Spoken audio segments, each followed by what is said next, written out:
I'm literally going to record that and play it the entire show. Yeah, that should be my new ringtone. Tyler Bass for MVP coming in. What's up, everybody? From Hashtag Nation to Bills Mafia to Ford Field. You are watching the Hashtag Sports presentation of the Buffalo Bills versus the Cleveland Browns post game.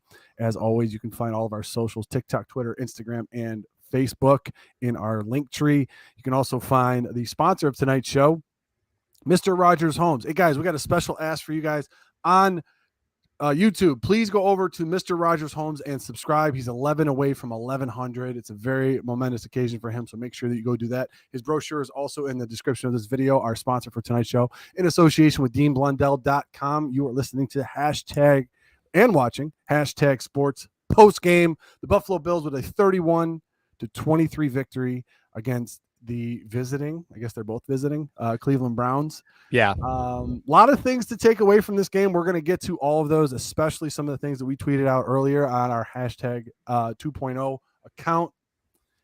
Paul, as always, Bills Victory Monday is going to be good because I got tomorrow off. But yeah, that's right. That's right. They closed Buffalo schools. A bunch of Buffalo schools in Erie County closed. Not here in Niagara County, baby. Not in Niagara County. Is that an actual Dr. Pepper? Like, I'm usually used to you drinking Dr. Tops. Did you come in the money recently or something that I don't know about? Listen, $20 is $20. If you want Paul's link, I will be sure to put that in the link tree as well. But the Buffalo Bills are now 7-3. They got a win in the AFC conference, which is a big thing for them. Mm-hmm. Moving them up the standings. The New England Patriots beat the Jets today, so you have two 6-win teams and two 7-win teams currently in the AFC East, which is I don't think anybody thought we were going to have happen. Nope. But initial thoughts on the game, Paul? I got to get them from you. Amari Cooper was scary that first half, wasn't he? But Cleveland does the same thing with Cooper that Buffalo does with Diggs, right? They kind of put him all over the place. They looked at the line, they looked at the Teron Johnson and said, yeah, we're gonna do that. I have a counter for that, actually. Well, you know what? The first half was tough for me, right? Second half, obviously, a different story. Yeah. But the first half, Teron Johnson looked like a $24 million backpack, right? Like Cooper was just carrying him down the field. It was not. It's true. It's true, right? It's true. The touchdown Cooper was inside of him. Teron Johnson was on his back. That's not anything you ever want to see. First half was scary. Buffalo did a good job of making defensive adjustments, taking Cooper out of the game really for the rest of it because he had 90 yards after the first half and he ended up with $113, I think, in total. So, hey, good job Buffalo making those adjustments. Well, Buffalo ended up flipping the game on its head because of that. So they were geared for the pass at that point. And you know what though? I got a couple things to bring up about Leslie Frazier with his defense and all this other stuff. And Paul, we've been going over this many years with Leslie Frazier and Sean McDermott. The style and the philosophy of the defense is to make you pass. Mm-hmm. That's what it's geared to do. It's to force you to pass the ball. Mm-hmm. Yep. However, when you have your four starters out in the secondary, usually. Yeah, not ideal, right? No, it's not. So, but you can't change philosophies that quick. You can adjust to certain teams if you want. But everyone's talking about the Buffalo Bills and the secondary. Oh, what's Frazier going to do? What's Frazier going to do? This and that and the third. And I'm going, guys, he's missing Hyde. He's missing White. He's missing Elam. Mm-hmm. I mean, they're missing all of these guys that make that thing work back there. Mm-hmm. And today, I firmly believe Leslie Frazier's like, listen, we'll let Amari Cooper beat us if he beats us. Mm-hmm. We'll let Jacoby Brissett. We're not going to let that two-headed monster in the backfield of Chubb and Hunt destroy us. And you know what? The Buffalo Bills committed to that, and as a result, 19 carries for 51 yards for those two. Yeah, big time, right? Like, and the game plan. Yeah, and I guess sort of where I was most worried because again, this was a game you had 4 first-round picks inactive. Is that it?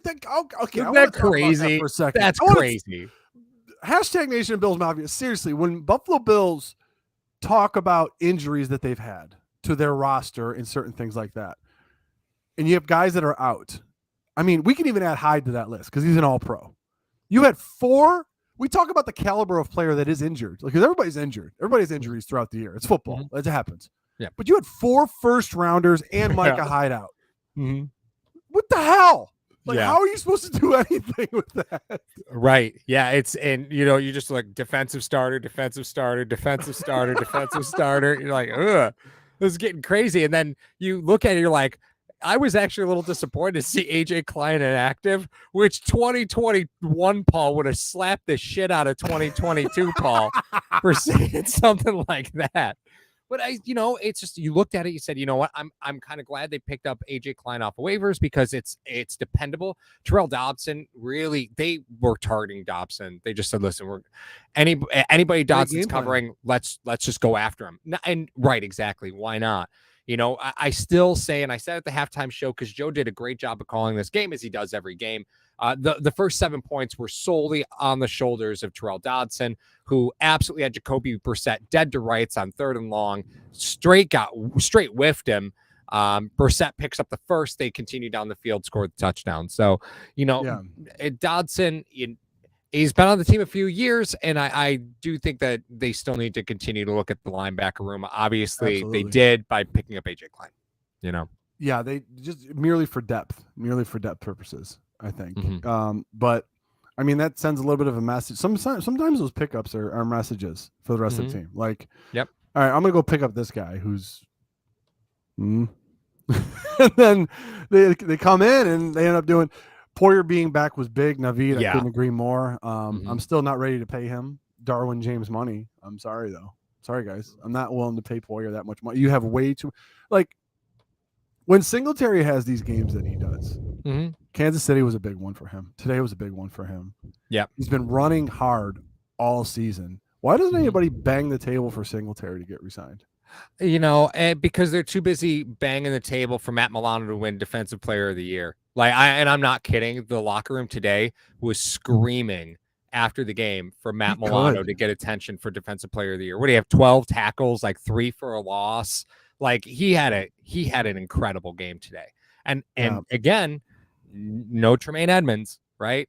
And you look at what they did and you say, how important is Tremaine? Obviously, you'd love to have him, but what is the secondary just the product of the secondary right now? Because you just got nobody. Like, you've got nobody. You really don't. I mean, and that's not bagging on Benford or Jackson. Mm-hmm. Well, I'd like Dane Jackson, but Dane Jackson has been he's in the right spot. He's just not getting his head turned around, Benford got cooked a couple times today. So, and it's young corner mistakes. They're making young corner mistakes. Yeah, and it's fine if you understand that's what's going on. If you decide to act irrationally about this, which let's be honest, most Bills fans do. They act, we're crazy. So that happens with the game. But if you understand that going in, that this is a 6th rounder and a 7th rounder that are starting against these number 1s and number 2s, and then Teron Johnson not having the best. I mean, the best hit he had all day was when he took out Oliver. At Oliver, yeah. No, but I mean that was tough. I mean, everyone was talking about.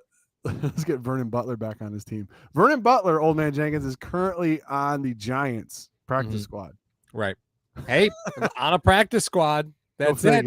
On a practice squad. What about Buffalo blocking a kick?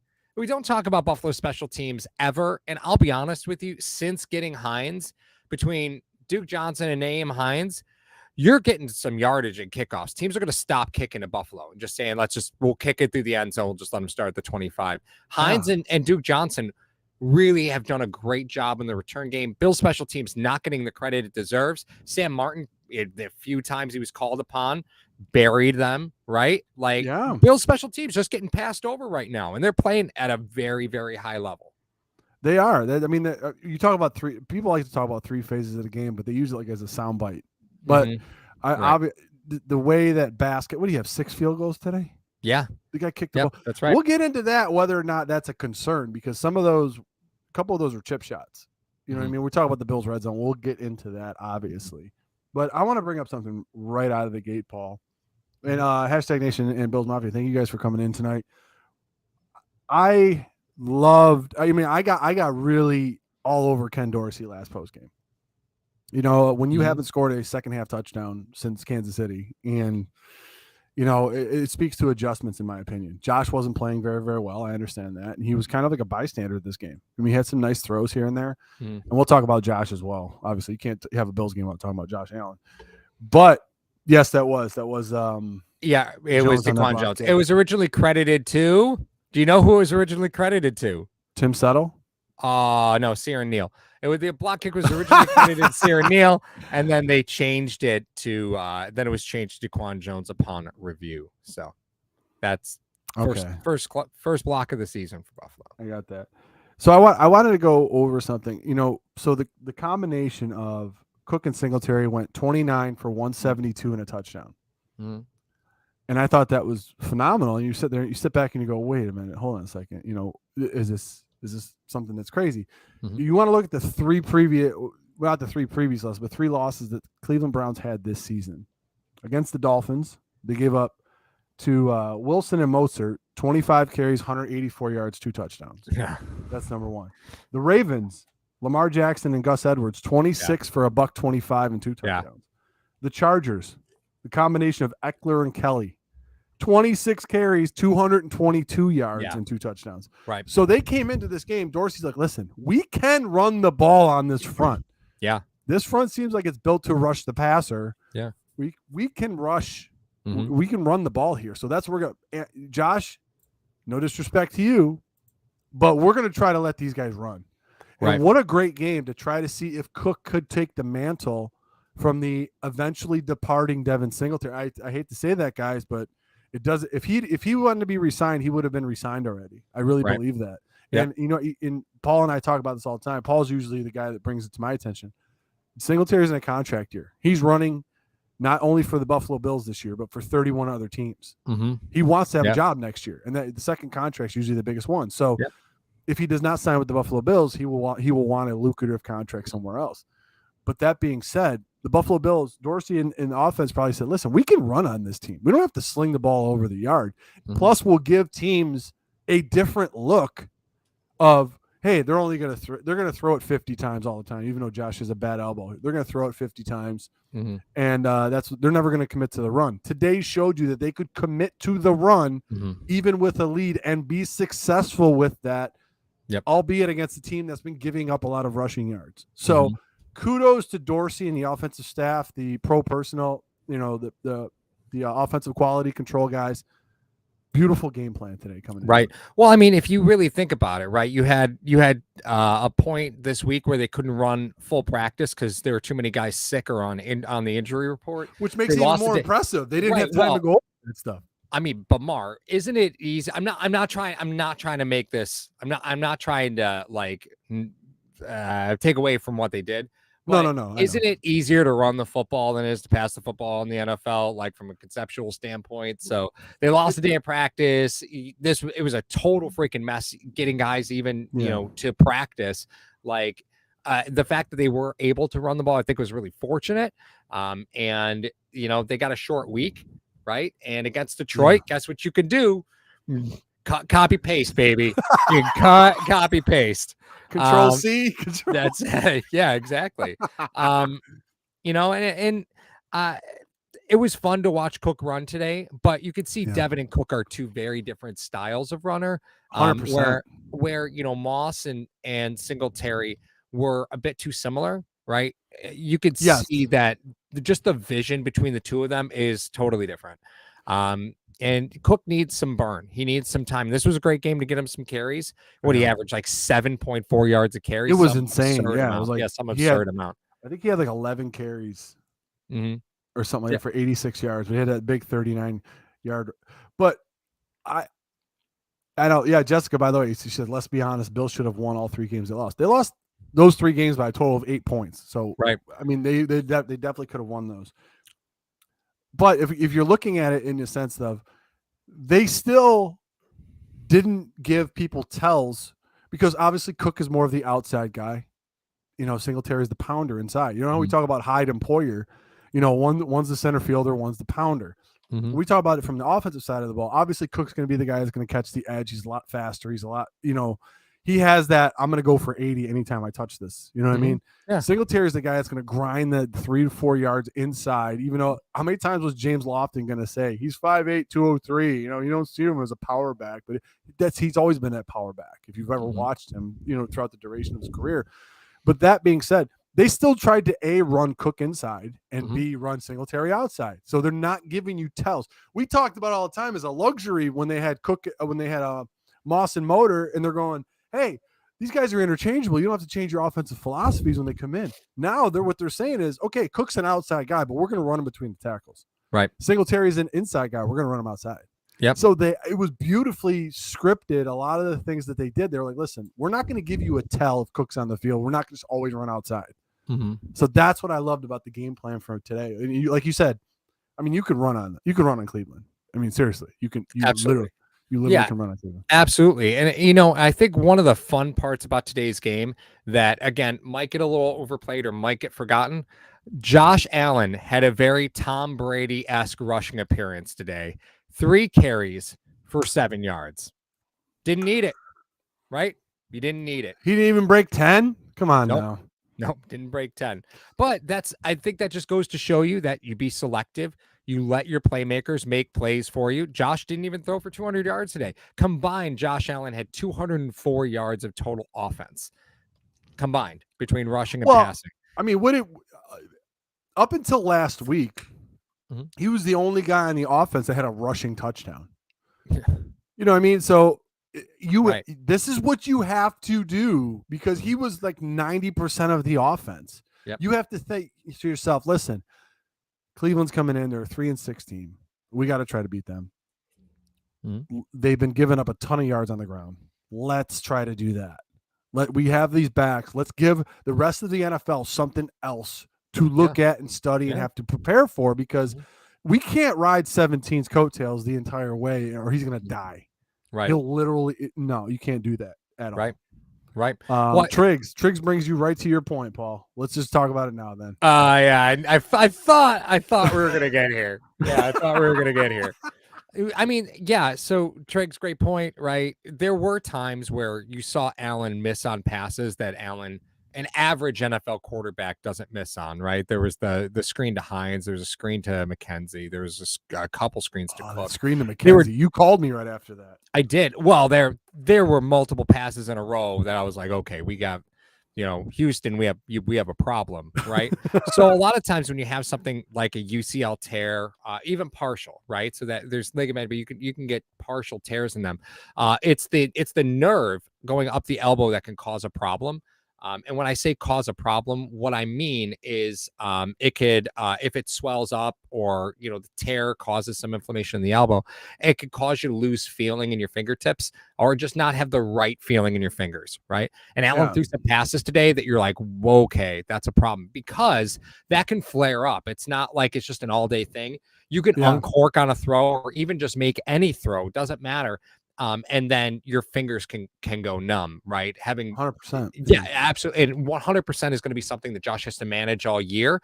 So a game like today is the type of game Buffalo really needs to start leaning on a little more, because if Josh really does have something in the elbow that's not going to get better, then he doesn't actually need to be on the injury report anymore, right? So this is just, it's not going to improve. If he's got a partial tear in that UCL, it's not going to get better. He doesn't need to be on the injury report for it anymore. So if it's not going to require surgery, it's not really going to require a ton of treatment beside pain management. That pain management and load management, it doesn't really need to be on the injury report. So you might see that elbow thing kind of drop off the injury report, but you may see things like that, right? Where all of a sudden the touch is gone, right? And it's because you're not able to grip the football the same way. It doesn't feel the same in your hand. And you're going to see stuff like that flare up every now and again. Yeah, exactly. And then just to give you guys a little bit of a background about Paul and myself. I mean, Paul's a former baseball player. Very good one. So, I mean, you guys need to respect this man's opinion. I'm not saying that because I'm being cocky. I'm just saying that this guy has thrown a lot of innings in his lifetime, and he knows the effect that has and then when you get hit on that as a former quarterback myself, if you can't feel that ball, your elbow drops sometimes. Mm-hmm. Yeah. And when you drop that elbow, everybody knows this, but if you've ever dropped your elbow, those balls sail on you. So that is some of the things that he's instinctively doing that as a preservation technique. He's not doing that on purpose. It's just that he can't feel the ball. He can't grip the ball. A lot of those things are happening in him. And, you may hear this somewhere else, or I mean, anywhere else. If you don't hear it at all, I wouldn't be surprised. But these are some of the things that don't get talked about enough. As far as, you want to talk about his UCL injury, not everyone else is going to be as privy to the information that Paul and I have of that. I mean, that's you ask any pitcher ever, they're going to tell you that. Listen, sometimes, my middle finger and my index finger, I can't feel them. I have to. You do some of these things. Yeah. It's not your finger that hurts. You're trying to get feeling in there, Right. Yeah, that's exactly right. It's pretty crazy. So, well, and Steve asked a great question. Like, what with a partial tear or sprain, what do you think the long-term treatment is for Josh? The truth of the matter is, what ends up happening is if it's a partial tear, there's no treatment for that, right? Besides just try and take it a little easier. You try and keep the swelling down because the swelling is going to make that nerve in the elbow flare up. That's going to impact the grip and the fingers more and more. But if it's partial tear, like Marashino Tanaka pitched a season for the Yankees with a partial tear in his UCL. Like, you can I don't know how he did that either. I know it's ticking time bomb, right? Yep. But the thing is, it is something that can require surgery. There's no repairing that, right? So once it's there, it's kind of there until it gets repaired. And that's like a 5-month turnaround, right? So it's not as bad as Tommy John, obviously, right? Because that's a huge, huge thing. But it's something you just have to be careful with. So Buffalo getting the running game going, it's big. However, 3 players left this game in a boot, right? You had AJ Epineza, he left the game in a boot. Mitch Morris left the game. He was in the locker room afterwards, leaving the game with a boot. And Dave Quisenberry left after the game in a boot. Paul. No bueno. Paul. No bueno. Paul. They just left 77 inches of snow. I expect the entire team to be in boots. Wrong. Boots. A walking boot. Walking boot. Let's talk to Matthias. Okay, let's get Matthias in here. Hey, everybody says your forehead's too big. That's what this comment means. You could show a drive-in movie on it. No, 100%. I know that. But yeah, I didn't have the hat on. I wanted to actually. This coming from the guy. We did an episode about 2.5 years ago where Paul purposely didn't wear a hat in the car because he didn't want everyone to think that he was Adam Gase and didn't have hair. So Paul does have hair. There's times where Paul has the thing coming out. You guys know what I'm talking about. I got the flow. Every now and again, I got the flow. He does. This is my stage singer. That's what it is. See, that's my dad in the comments section talking about the beam. I did hit people on purpose. I would absolutely hit people. Oh yeah, 100%. 100%. I've done if I was a pitcher, I'll be honest. If I was a pitcher in a game and the team was up like 8 runs and they were still stealing bases, I'm pegging somebody. Yeah, 100% right in the back. Been there. So we should get back to the game, shouldn't we? No, but what I'm saying is, I loved your one point in there, and I want to make sure that this gets relayed to hashtag Nation and Bills Mafia, is the fact that there is a middle ground between where Allen is now and a Tommy John surgery, which is 9 to 12 months. Right. There is a surgery in between there. So just to let you guys know, what he said, it's a 5-month recovery. So that will probably be something we may hear about in February after they win the Super Bowl. So I'm just letting you guys know. Oh wait, sorry, my bad. I'm getting ahead of myself. And with the 31st pick, see the Bills are looking at the 31st pick since Miami doesn't have a pick in the first round this year, right? So you can't call it the 32nd pick. They don't. They got one taken. Is it taken away or is it given to someone else? No, it's taken away. Just gone. 31 picks in the first round. Oh, interesting. Correct. Yep. And I want to give a shout out to Tyler Bass, tying his own record with 6 field goals. Bills on 10 drives, 8 of them put up points. Listen, 6 field goals is never a way you want to go, but guys, they're playing in a dome. So Tyler Bass likes the dome. Like, I think it's pretty obvious. I think he appreciates Tyler Bass likes the dome. Yeah, he does. So I'm going with bet the over against the Lions. Bet the over. Well, what a unique situation though that the Buffalo Bills have is the fact that like we played here 4 days ago. Mm-hmm. We got used to it. So that's interesting, right? Because they actually asked to be on the visiting sidelines in this game. Yeah, because they're going to be on the visiting sideline next week. That's brilliant. Weird, right? I'm wondering why they allowed that. Yeah. You're like, no, you have to be the home team. Can we give a shout out to the I don't know if you guys saw this on Twitter. And we'll get back to the game. Believe me. We got a lot of time left, guys. Hit that like and subscribe button. But did you see the Detroit Lions social media team tweeting out saying, hey, we left all the important numbers by the phone? Like they tweeted out. Yeah, I saw we left all the numbers by the phone, important numbers by the phone. Turn the lights off when you leave. By the way, don't break any tables. That was freaking clutch from the Detroit Lions social media team. It was phenomenal. What you get. Bass AFC Special Teams Player of the Week. I wouldn't be against it. This is a great one. If we win the Super Bowl, Alan's going to toss the trophy to Gabe Davis, and he's just going to drop it. I love that it's from Bonds Goat 25. That's phenomenal. That's a good handle, too. Hey, is that his first comment? Yeah, I think so. Bonds, thanks for dropping in, brother. Look at you keeping up on all the comments. Look at me recognizing names. Oh, will you talk standings? I'm assuming we want KC to lose. Sorry, I'm remote and service is spotty. Go Bills. That's right. Make sure you are following Sean and Mr. Rogers Holmes over on his YouTube channel. Get them up to 1,100 subs. They are very, very close. Got to keep inching. Keep inching. That's it. Keep climbing. So far, the Buffalo Bills are currently 5-2 in the conference, 7-3 overall. Mm-hmm. Obviously, they hold the tiebreaker over the Patriots and Jets because they have more wins than them. But if you look at it, Kansas City is currently 4-2 in the conference. So yes, if the Chargers beat the Chiefs, they'll be 6-4. The Chiefs will be 7-3. The Buffalo Bills will hold the tiebreaker over them. However, if the Kansas City Chiefs win, they will also be 5-2 in the conference, but also 8-2 overall. So therefore, with their just a record alone, with having with the tiebreaker. But if the Chargers win, they are tied with the Bills in the conference record. So, but they'll be 6-4 overall. Tennessee is currently also 5-2 in the conference and 7-3 with the Bills, but the Bills hold the tiebreaker there. The Baltimore Ravens are 7-3 as well, but they are 4-2 in the conference. So, Bills a little got bit the of a rundown for you guys. Yeah, they got a lot of tiebreakers, except for their own freaking division right now. Well, hopefully you don't need that one, right? Because the Jets are going to be the Jets. I don't think Zach Wilson threw for more than 100 yards today. So 77. Ooh. Reminds me of my first start in college. Oh, that same thing happened to you? I threw 4 interceptions.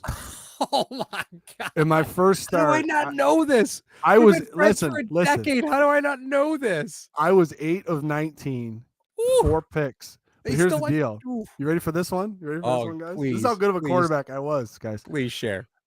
I threw for 77 yards. 8 of 19, 77 yards. I threw 2 pick sixes that were longer than the yards I threw for. One was 80, and I think one was like 65 or something like that. Hey, they had me throw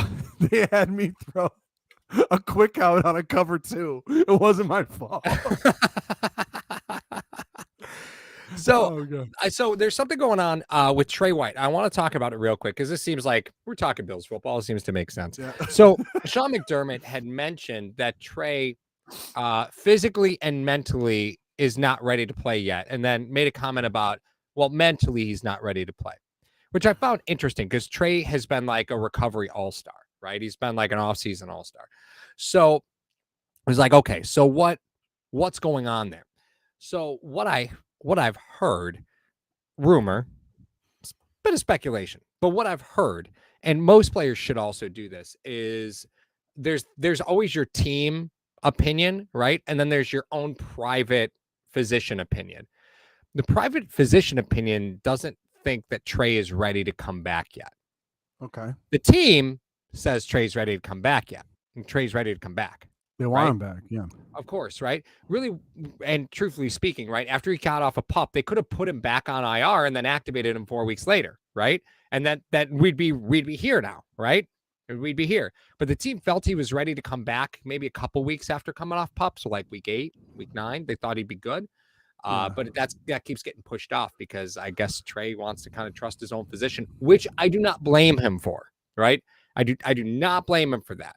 But it is one of those scenarios where team doctor, private doctor aren't seeing it the same way. And when McDermott started talking about Trey saying mentally isn't ready yet, if Trey's doctor is saying you probably shouldn't play, don't you think in the back of his mind, he's like, yeah, I probably shouldn't be out here doing this right now, right? How can you play if you're not comfortable? So we keep talking about wanting Trey back. I think there's a little bit more going on behind the scenes there. than I what's out there understand that. with the rest of the team. Honestly, I'm looking at this from a totally different perspective. Obviously, Trey White is one of, top 5 players on your team, without question. Yeah. Obviously. So if you're looking at that, what I want is this. I want Trey White to have a preseason, a postseason, and a Super Bowl.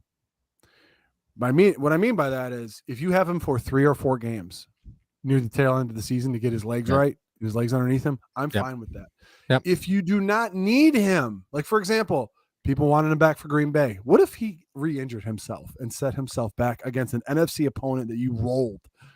You know what I mean? What if he had this? What if he had that? People like to say, well, it would have been nice to have him on Justin Jefferson. We don't know how the philosophy of the defense would have worked on that. I understand that. What you're doing, though, in every game, now here's what Buffalo Bills fans need to look at, and #NationU as well. Every game he doesn't play, you're getting a deeper look at the depth of this cornerback team, the depths of the cornerbacks on this team to see if you're going to continue with these guys or not with these guys. You're getting a great look at Elam. Yep. You're getting a great look at Benford. Jackson. He's on a contract year, isn't he? Isn't Jackson on a contract year? No. Or has he got one more year left? One more. But what you're doing is you're determining whether or not you want to keep him. So don't look at it, as the glass half empty where, we need Trey out there. I understand the Buffalo Bills need Trey White out there. What you're getting, what they're doing from a staff standpoint is every game he doesn't play, you're getting a better look at the fundamentals of the guys that you currently have that are underneath him to see if you want to continue having those guys on your team. How does the second? I loved it purely from the fact of you had those games last year and the games this year. You got to see how Hyde and Poyer play. Now Hyde went out. How does Poyer play? How does the secondary play when there's nobody back there? You know what I mean? With Johnson. I love the evaluation that's been going on this season. And Mario, I'm just going to be, just to level it out, right? You went through the murderer's row of your schedule already with no secondary, right? It is at this point that you can be a little bit more careful here, right? Because you are now 7-3, and you did it with just what you could get together in your secondary. You trusted your system, you trusted your coaches, you trusted your scouting, and you're 7-3. And the 3 games you lost by 8 points combined, right? I know the level of the games that you lost. Right, that's what I mean. That. So, it does beg the question of, is Trey an asset you really have to have back, right? Because that's a lot of money. No. That's a lot of money you're spending. I'd love to have him back, right? But an injured Trey, I don't think is better than what you're getting out of Benford. I think NFL teams are too vicious. You put a Trey out there that's 80%, that 80% Trey is going to get torched, and 80% Trey is going to try and put 120% in because he's, the guy's a winner, and then you're going to get 0% Trey because he's going to get hurt again, right? Yeah. So it's all a process, and the fact that we're talking about a 7-3 team with guys who, in our worst nightmare, we're starting preseason games. It's a testament to your scouting department. It's a testament to your defensive coordinator, to your position coaches. Good job, because it's been crazy. Even Xavier Rhodes played today, man. Xavier Rhodes played today. I would give the quality control guys a raise. Honestly. Good job. I want to address this comment, and then I want to go back to the schedule real quick. Largemouth Hunter says Brissett still threw for 343 and 3 yards, 3 touchdowns. I understand. Obviously, you could talk about the last touchdown being a garbage touchdown, and some people were commenting and said it shouldn't even have counted. Because he went out of bounds. Yeah. So okay. You're talking about okay. I understand that. However, what we said at the onset of the show was we were talking about. What are you willing to concede playing against this team? The Buffalo Bills defensively, I think their philosophy coming in was, listen, we cannot let Chubb and Hunt get off. We can't. We can't let them run all over the place. And the Buffalo Bills, 19 for 51 is what those two guys ran for. Those guys kill everybody. Chubb was the leading rusher in the league coming into today. Yep. So the Buffalo Bills committed to stopping the run, which was a problem for the previous games. Right. And I love what they did. You talking about Nick Chubb and Derrick Henry, what have they done to both of those guys this year when they were committed to stopping the run? So they're like, listen, you have to concede something somewhere. And you know what? Hey, if Brissett throws for 450 and beats us, he beats us. You stopped Cleveland's biggest threat on offense. You had 0 turnovers, and you were able to show teams around the league, hey, we can run the ball, guys, if we want to. Hey, look, we're running the ball. 29 for 172. What's up? You know what I mean? It was like you gave teams a lot of things to think about. You're like, hey, they won a game without the heroics of Josh Allen. Oh shit. you know?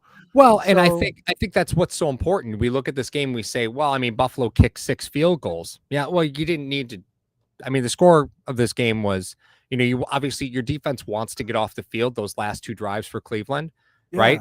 That's obviously not a good situation. You got to figure that piece out, right? So, like, you got to figure out a way to keep that secondary fresh, right? You got to figure out a way, because that's been the problem. The offense scored, 0 touchdowns in the second half of the last 3 games. Like, you look at the slide and you say, okay, well, here it is. You're not scoring enough points to give your defense the ability to make mistakes. And Buffalo had it today, and the defense was giving up points in that second half. You still need to remain careful and, optimistic, but like, you win a lot of football games. Who's going to complain? Like, oh yeah, Buffalo, they're 7-3, but they kicked 6 field goals last game.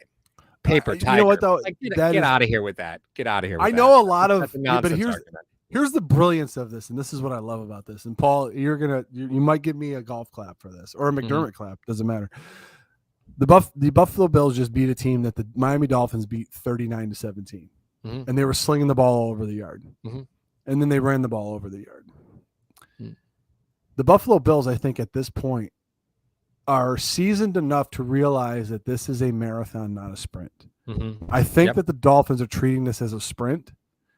And the Bills are treating it as a marathon. They're like, hey, we're 7-3, decimated secondary. All the stuff going on. We can't stop the run. We can't run the ball. Josh Allen has 90% of our touchdowns are accountable. Look, we're still 7-3, guys. And then you look at the next 4 games for this team. Lions 4-6, Patriots 6-4, Jets 6-4. Then you got the Dolphins. I am saying right now, I think the Jets is the game that Trey White comes back. I think the Jets game, because what are you worried about for the Lions? It's an NFC game. I know, but honestly, when you sit down to your Thanksgiving dinner, the Bills should be 8-3. I'm not gonna. It's not against the Lions. I'm just saying they beat the Giants today. So I mean, if you're a Giants fan, obviously you're going to be a little upset about that. And then the Patriots won 10-3 against the Jets. So I think you can win that game without Trey White. But I think coming back now, do the Jets pose a lot of things? A lot of threats deep with the receiving core? No, but that's you want Trey to get his legs back underneath him before you have to play Waddle and Hill. So let me ask you this, right? Now that Poyer's back, is it now time to really try and see if Trey is ready, right? I say that in all seriousness. I would not, in an ideal situation, if I thought I could get by, I would not want to play Trey without some help at safety, right? Now that Poyer is back, did Poyer make a case today that, again, this defense still goes through Jordan Poyer, right? If you're not going to pay Tremaine, maybe you pay Poyer. Listen, I'm just asking, right? I think today is a very good example of it. But with that being said, do you pay Poyer now that you're probably not going to pay Tremaine? Or now that Poyer is back, can you bring Trey back into the fold and really get ready for his return? It's an interesting question, right? You're good. You're good, my friend. Thank you so much. Thank you so much. No, because it's a great point. It's like, okay, if you put a poll out and was like, hey guys, who would you rather that the Buffalo Bills pay? Tremaine Edmonds or Jordan Poyer? Edmonds is 23, 22, 23, 23. Poyer's 29. Like, who do you pay? Because honestly, and this goes back to the point I talked about earlier. You had an evaluation of Teron Johnson and Damir Hamlin. You got your evaluation because those guys got hurt. And you were able to see it's not a situation where the Bills were like, well, they drafted these guys. Let's see what they have. No, you got to see what they have. Mm-hmm. It's not earth shadowing, guys. I'm just telling you. So now, would I give Edmonds money to Poyer and then draft another linebacker? Well, did Matt Milano seal Tremaine Edmonds' fate? Like, you have to ask. They got Matt Milano for a song, dude. Like 4 for 44 was what he was paid, guys. Yeah. That's your $11 million linebacker is all over the damn place. So, dude, that is a great question. I want to put that in, Tremaine all day. We got it. Do you give Tremaine Edmonds money to Poyer? I mean, not all of it. No, you got to save some for Oliver, obviously. Not all of it. Well, Oliver's got a 5th-year option, so you're still clear of that one right now. On that stuff. I know. You know what I mean? I know. Well, you got Oliver on the option. You don't have Gabe Davis's option because he was a later pick, right? So you got Davis walking into a contract year next year. Yeah. So there's some stuff coming up that there's a lot of stuff coming up. But again, today's offense and today's defense said, one, we could survive with a wish.com secondary. Just as long as we have Jordan Poyer and Matt Milano. And then on offense, you showed that Josh Allen doesn't need to be the single driving force, right? Well, I think that's probably the biggest takeaway from this game for me is the offense didn't solely depend on how big Josh Allen's cape was that day. I'll take that all day. Can we talk about the thing that people don't want to talk about, Paul? The thing that I'm so high on. The reason why Milano and Poyer are able to do what they do, that defensive front is complete. It's the best defensive front I've seen from this team in years. Settle, Jones, Von Miller, even if you don't have Groot across from them, and even if you did, Basham played a heck of a game. Basham was setting the edge today. All right, let's give kudos to Basham. So the reason why they're allowed to do those things is because you have that defensive front. Now, that defensive front, I think a couple of those guys are free agents at the end of the year. I think Jordan Phillips is only on a 1 year. I don't know what Settle's on. I don't know what Jones is on. He's on a they're all on multis. Those guys are on multis. Those guys are on multi. Okay. All right. Well, that makes me feel a little bit better. But Phillips, I think, is on a 1 year. So if you don't get that defensive rotation in there like that, along with Oliver, I mean, you got to pick up Oliver's 5th year, which will probably be like 11 or 12 million. I'm just guessing. But the point is that I hate it when you do this to me all the time. Like, would I pay Poyer for 3 years, 30 million, and then extend Oliver? Well, the greatest thing about that is that because of Allen's contract, you know how you talk about reworking contracts? Now, guys, contracts, really quick. This is Paul's thing, but I'm going to take it. You can only prorate the bonuses for 5 years. Right. Allen has a multi-year deal. So the next year, he's going to rework his deal to free up cap room. Right. Okay. And it'll be prorated over the next 5 years. So there's going to be money that's not there that will be there eventually. I'm just letting you guys know that. And then that'll be Paul's thing to do. So I didn't steal it from you. The cap is a myth. It's not a myth. It's not a myth. Spin, you're better than that. You're better than that. That is phenomenal. Yeah, okay, so Paul, the Buffalo Bills play in 4 days on Thanksgiving.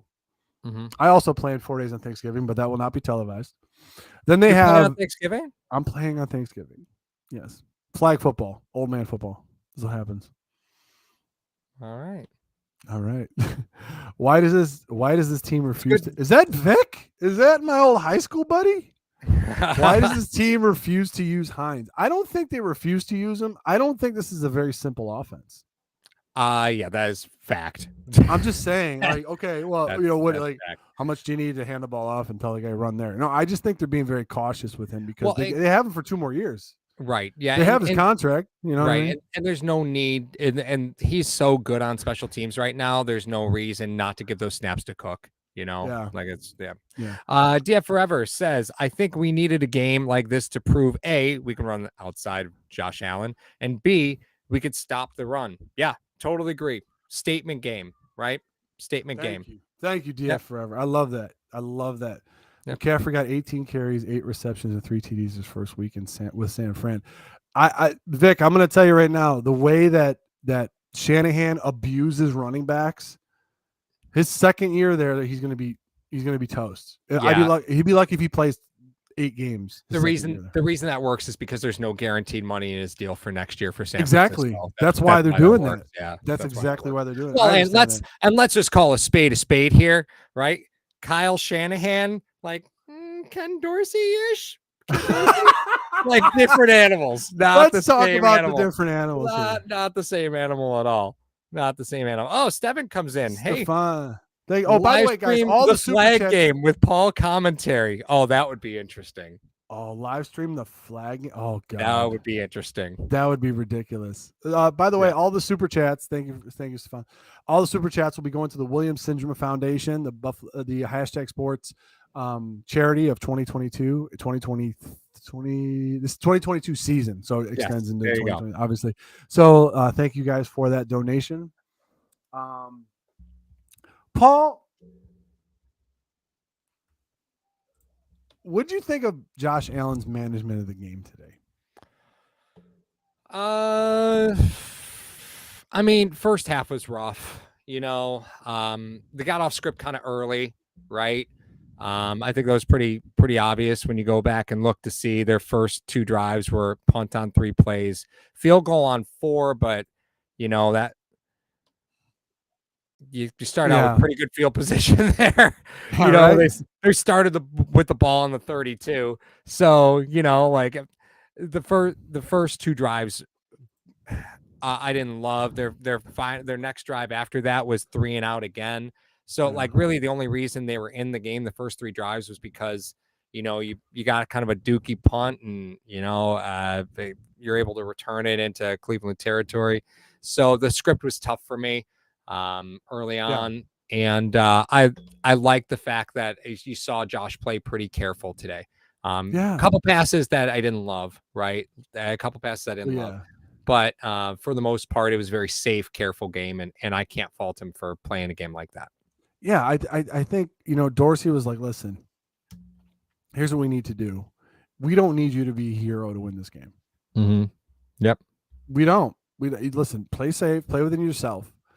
If you make a mistake, don't worry about it. Just be concerned with a couple of things. We're going to try to run the ball because we need to show the NFL that we can run the ball. And they did that. 29 carries, 172 yards on a touch.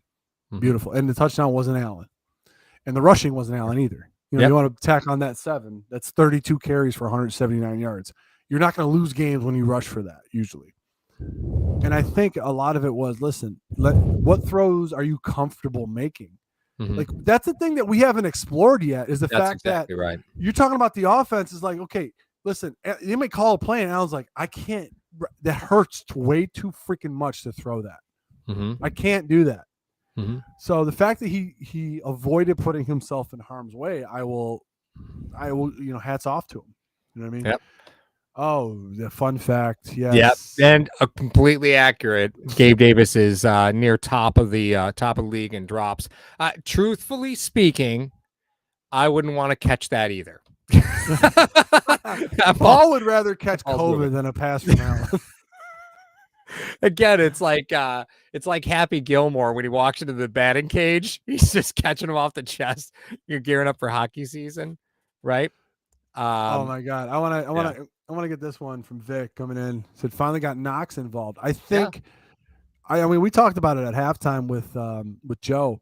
That was Stefanski was with Diggs in Minnesota on the offense. So they probably have had some discussions of what he likes and what he doesn't like. I know you're going to get to this, but I want to say this real quick. Stefanski probably knows Diggs better than any opponent that will know him this year. Yeah. So if you want to talk about quote unquote a blueprint of things that, Dorsey had to adjust for quickly to get Diggs involved in the second half. And he did. He had 5 targets today. Okay. So what happens when you have 5 targets? We're going to run the ball. We're going to use our other weapons. And that's what they did. Knox 7 catches for 70 yards. What was the Ramon Humber thing that you just had? Oh, Ramon Humber and I should call the flag football game. Oh my God. It's not going to be pretty, guys. Can I just tell you this real quick? This happens every freaking Thanksgiving. I go to a flag football game or a game where it's tackle, but I never get tackled because I literally slide all the time in the snow. When I go to a game, when I go to a flag football game, I'll go there. I'm always the new guy. I'm going with a different friend usually every year. The minute I start warming up, one guy every year. All right, we know who the quarterback is. And I'm like, is it all time? And like, yeah. I'm like, sweet. I'll just sit back here and throw like 80 passes and then have a good day and go home. Ice my elbow and eat turkey. That's what I do exactly. every year. Right. Paul is definitely the faster runner, guys. Look at him. He's a 150-pound lightning bolt. I'm far from fast. I'm far from fast. Paul wears bigger shoes than me, guys, by the way. So it is shocking how slow I am. It is shocking. You would think, right? Polish lightning. Nope. Nope. Paul runs a 40 in under a lunar month. That's pretty okay, true. So we talked about a lot of things right now. We got about 10 minutes left, and we also have the roast session. Hashtag Nation. Make sure you hit that like and that subscribe button. You can find all of our socials, TikTok, Twitter, Instagram, and Facebook, all in our link tree. Also, make sure before we got 10 minutes left, like I said, but make sure you go to Mr. Rogers Homes on YouTube and subscribe. He's 11 away from 1,100, so make sure you go do that. His brochure is also in the video, in the description of this video. Tonight's show is associated with DeanBlondell.com as well. Run a combine. Hashtag loves. I would what? Oh my God. You do not want to see Paul throw up 315 on bench. I'm just telling you. It's crazy. I wouldn't get the bar off my hand. I wouldn't get it off the holder. Paul would tie 40. Paul would tie 45s around his legs and hold one in his hands, and I would bench him. It's 215. Is it 215? It's 225. 225. Yeah. 2 plates on each side. Yeah. That's 75 pounds heavier than I am. Okay, so let's get back to the game on this, Paul. Moving forward, I don't want to overlook Detroit because they did beat the Giants. Mm-hmm. However, they are also on a short turnaround. Could they have a more perfect game to play than against the Giants? Yeah. Before coming to Buffalo, which right. Dable just left. Yep. So here's nice what I say. Trap game. Right? Trap game. It's a trap game. It's a trap game. There's no trap. What I want to say is this. Will they be more geared toward the script than any other team coming into today? You know what I mean? Like with having Dable just left and they're running a similar type offense, right. You think that they're going to be more geared so if things don't go the Buffalo Bills way early, do we have reason for panic, or does Dorsey's adjustments today give you hope for, okay, they figured this out, let's adjust? So I look at it this way, right? I don't think the skill position players, I think while Dable being in New York makes it a convenient argument to say, going to New York to Buffalo is an easier back-to-back. The fact is the Bills are a top 5 team in the league, and it doesn't matter who the hell you play before that, right? Like it doesn't matter because Daniel Jones is not Josh Allen. Just like who is even playing wide receiver for the Giants? Yeah, it doesn't matter. It doesn't matter. It's not. I don't think that's comparable. Kenny On Galladay paper, I get it. On paper, I get from them. That's it. He sure did. Set it right on fire. Just set that $40 million right on fire. So much money from them. Yeah, $40 million. That's it. I don't know if Barkley's even healthy. He didn't have a very good game today, and I saw Breida scored a touchdown near the end of the game. So I don't even know if Barkley's healthy. I don't even know if he left the game. Hashtag Nation, you guys got any feedback for us? Did Barkley leave the game injured today? We have like 6 minutes left in the stream. You will be able to find out. You'll be able to find out. I promise. I love talking to them. You're so nervous. They don't insult. Well, they do insult me more than that. Well, going into next week, you're right. You talk about Detroit. Detroit is not your typical offense, right? You have a not so mobile quarterback. You have running backs that are fine. Like DeAndre Swift isn't a bad back, but he's just not really. He does a couple things well, but not, in my opinion, nothing great. Like I know he had all this hype coming out of college, but the fact is, it's just never materialized. He came out of Georgia, right? Yeah, I believe that's I think right. it was a Georgia back. Georgia backs way overhyped. And I say that lovingly. But I kid. I Why? kid. Exclamation point, because I Yeah, love. right. And their wide receiver group, Amon Ra is really the only one that you have to be concerned about right now because Williams isn't playing yet. And, like I look at it this way, right? Amon Ra on Teron Johnson's problem. He's more slot guy? No, but if Detroit was watching this game, they'll be like, Amon Ra and Teron Johnson's where we want to be. Which is one of those things that's weird. I didn't see the Buffalo Bills put Diggs in the slot very much today. They didn't, right? He was on the outside. I think that was part of the reason why he only got one target the first half. That's a great point. Right? He's been generating a lot of targets from the slot. A lot. And I don't think that's a look you can just consistently put on film over and over and over and over again. I think at some point you have to look at saying, listen, do we have a block of games? We can get this out of the film room, right? Can we get this out of here for right now? You got to do maybe it. That's something they thought about. Maybe Stefanski was like, hey, Stefanski's gonna know this. Let me get out of the slot. Let me do something else. Right. Yeah. Okay, so ladies and gentlemen, we have come to that time. Make sure you hit that like and subscribe button. When the Bills win, we roast. Only here at Hashtag Sports. I will put 3 minutes on the clock. You can roast anything, including my forehead. So you guys can do all that stuff. A lot of room for that. No pun intended. Awesome. You think the Bills will get Crowder back? I don't know, Jess. I don't know about that. Yeah. Oh, yeah. Crowder's coming back. Oh, hey, look, it's the 10-year-old. You didn't see Chris poking his head in? I didn't. No. Speaking of foreheads, look at that one. Get out of here. Let me close this. Yeah. It was funny that he just did that because one of my kids said yippee-ki-yay the other day, and I finished the sentence. You're like, whoa, wait a minute. Oh, just instinctually? Yeah, he said yippee-ki-yay, and I finished the sentence. Now my son knows a new word. Yeah. Hey, listen, education is important. And I've said this on a stream before, or on an episode before, but you could tell how many people are 40 years old in the grocery store by yelling regulators. That's all you have to do. Yo, regulators, and everybody 40 to 48 they're gonna yell mount up, and that's gonna be what happens. Okay, so I'm gonna hit the clock. You guys can roast me or Paul. 3 minutes. Have at it. Oh, the first one out of the gates. Paul he was like Cato Kalin. Or no, not Cato. Cato survived. Yeah, Cato survived. No, Cato was who was the waiter? What was his name? I can't think of his name. Goldman? Jeffrey Goldman? Is that right? Ronald Goldman. Ronald Goldman. I was in the 6th grade, so that was a hard pull for me right there. Oh, God. That was a hard pull for me. You're 2 years behind me.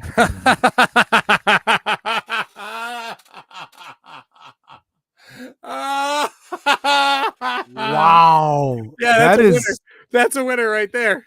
That is a winner. Woo. Man, that's toasty in here. I don't know if it gets better than that. I'm just gonna be honest, guys. Man, I don't know. The guy's got a family. How do you do that to him? Rise. Oh, God, that was phenomenal. Oh, my goodness. Are we missing Edmonds in the run game? I don't think so today, Mr. Diggs. I don't think so today. Jets loss might be the worst I've seen. You see Zach Wilson. Yeah, I mean, the Bills losing to the Jets. Yeah, I mean, it was bad. It was bad. For those of you that haven't seen it, if you just YouTube my name, I posted my Survivor audition tape last year. It is. I think it's funny. But yeah, listen, pure gold. They might not allow me on Survivor once they realize that even though I'm 6 foot tall, apparently everyone thinks I need a booster seat to be behind the wheel of a car. Guys, be honest with you, I think Paul got taller. Listen, you know what that is? That's because my 16-year-old is 5'11", and I just have to find ways to get taller. Now, what it is. Just have to find ways I got to make it happen. That's it. It works. Yeah, Paul came over to drop off the computer that he made me, which I'm currently broadcasting on, and it's phenomenal. And I was like, dude, he's like staring me in the face. I'm like, what the heck? Knock this off. Yeah, true story. Oh, God. Oh, the Bills running backs were following Mario's hairline. We're flowing like Mario's hairline. Back into the left, like this Zapruder film. Back into the left. How do we have an OJ and a JFK reference in the same stream? How does that work? Heels, Paul. Heels. Look at Jess. Oh, this is like this 6'1". This is the content I came here for. This is the content I came here for. Hey, Mario does make me look like a child. That is 100% true. Listen, it's not just Paul, guys. It's the not shoulders. just Paul. I make a lot of people look tiny. It's not my fault. Yeah. Yeah, that's totally true. Totally true. I have no shoulders. That is just unfortunate. He just throws 85 mile an hour curveballs. Like that's it. That's the thing. Hey, listen, you know, you guys ever seen The Rookie?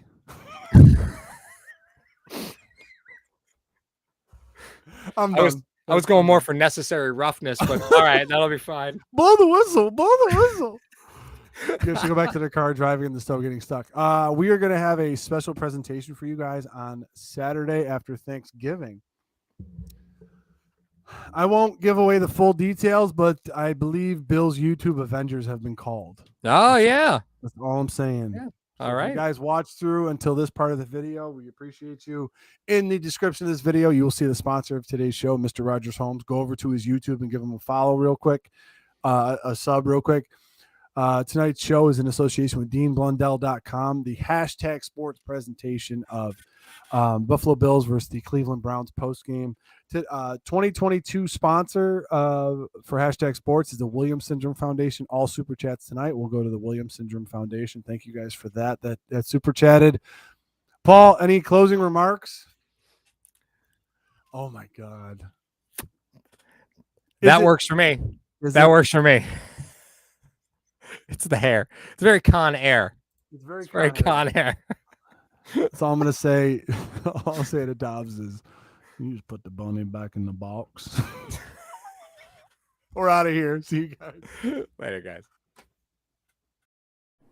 Hello, fellow Bills fans. Sean Rogers, Realtor and lead of the Mr. Rogers Homes team. Did you know that real estate is one of the best ways to build wealth, and right now is one of the best times to own an investment property in Arizona? Please reach out to me. I'd be more than happy to answer any of your questions so we can take the next step to your financial freedom here in the Valley of the Sun, utilizing real estate. As always, God bless America and go Buffalo!